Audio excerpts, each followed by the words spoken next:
अभी अहाँ सब सुन रहल छी अंचल म्यूजिक के शानदार प्रस्तुति।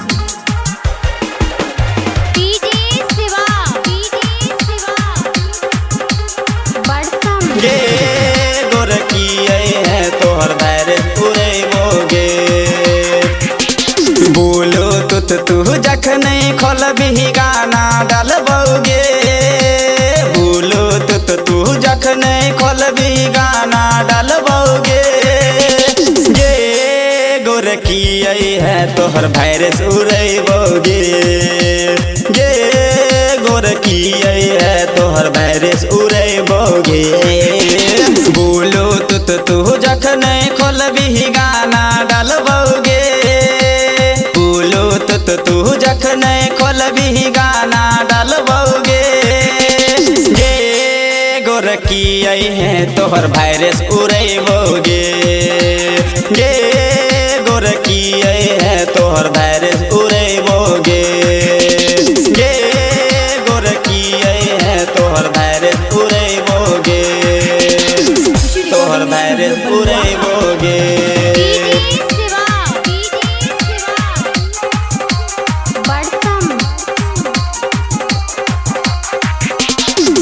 जखन चले छे गोरी लाके तू मोबाइल गे छौरा सब देखे छौ त हो जाय छे बेहाल गे हो जाय छे बेहाल गे जखन चले छे गोरी लाके मोबाइल गे छौरा सब देखे छौ त हो जाय छे बेहाल गे तोरा हम सुधीर जी के साली बनैबोगे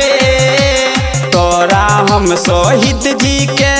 संगे घुमैबोगे गे गोरकी है तोहर वायरस उड़बोगे गे छौरी है तोहर वायरस उड़बोगे गे छौरी है तोहर वायरस उड़बोगे तोहर वायरस उड़बोगे। गोरे गोरे गाल तोहर लागे छौ कमाल गे गाल के ऊपर बाल जचै छौ कमाल गे जचै छौ कमाल गे गोरे गोरे गाल तोहर लागो दुनु लाल गे गाल के ऊपर बाल जचै छौ कमाल गे तोरा हम बेदी जी के संगे घुमैबोगे तोरा हम बेदी जी के संगे घुमैबोगे गे गोरकी है तोहर वायरस उड़बोगे गे गोरकी है तोहर वायरस उड़बोगे गे गोरकी है तोहर वायरस उड़बोगे। रिकॉर्डिंग स्टूडियो बलुआहा।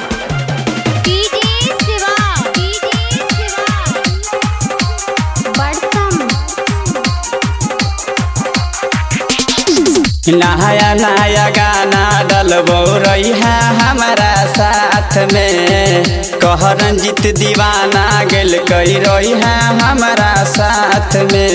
रही है हमारा साथ में नया नया गाना डलबो रही है हमारा साथ में कह रंजित दीवाना गेल कई रही है हमारा साथ में तोरा हम नीतीश जी के संगे घुमैबोगे तोरा हम नीतीश जी के संगे घुमैबोगे गे गोरकी है तोहर वायरस उड़बोगे गे गोरकी है तोहर वायरस उड़बोगे बोलो तू जखन खोलबी गाना डालबोगे बोलो तू जखन खोलबी गाना डालबोगे गे गोरकी